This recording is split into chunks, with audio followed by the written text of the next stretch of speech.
we always talk about like tension is like pulling a rubber band apart and just how long can you keep stretching it without snapping it? And that was the idea that we were all going for. In this movie, there are a lot of ways in which it stays the same with the plot of the novel, but there are some pretty large deviations as well, like the changing of Ruth's character from the wife to the daughter. Rumaan, I'm curious to hear a little bit about what your role was in helping to adapt it and deciding when to deviate and when to stick to the original plot that you had. Yeah, I mean, I think one of the joys of this experience is that we were selling it to someone who's a writer and a director. And so Sam and I could talk as colleagues who are writers, but he brings to it his expertise of like, he knows what to do on screen.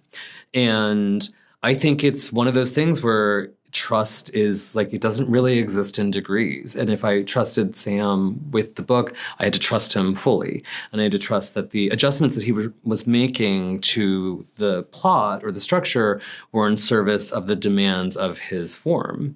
And a movie demands something that a book doesn't. You know, it's just like you have access to all these different tools.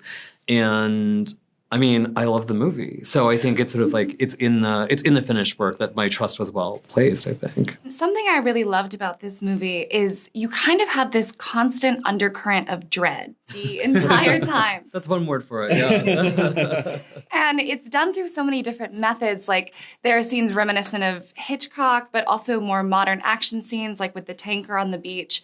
What was it like sort of creating that unified tone of not even explicit horror all the time, but just dread? Well, dread is a good word because one of the things that the way I sort of described it a lot to my department heads was that I wanted it to feel like it was a dream that slowly turns into a nightmare, because that's such a visceral feeling that I know I've had, and that to me, creating that sense was about really defining the tone and using music and like moments like the teeth falling out, which is very nightmarish, where you kind of don't want to like be beholden to any sort of logic in terms of the plot, but really it's all about the vibe of the film and the energy of the film.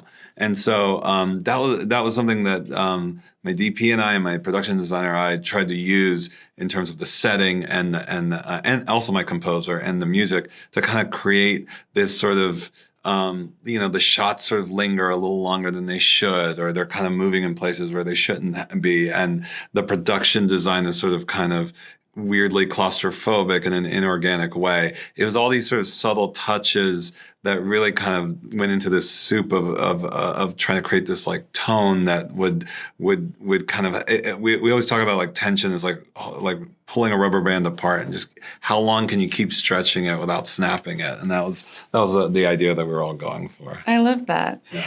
And Sam, I know I and a lot of other people are also looking forward to your new Battlestar Galactica adaptation. And I'm curious to hear just the new things that you're hoping to bring to the table with this version after the success of Ron Moore's series. Yeah, well, look, Ron Moore's was to me one of like the most perfect TV shows out there, and I think what made it really work was how smartly he created this sort of allegory between like post 9/11 and then using sci-fi to kind of explore those themes. And we have to do something at that level because for me, following in his shoes, it's a huge undertaking. So if it's not like up to that caliber, then there's no point in making it. So we're kind of like figuring that out now, and we're trying to figure out, well, what is relevant today that Battlestar could be a great allegory for. Should I send you a resume? Please. To be in that We'd room? love you to be in that room.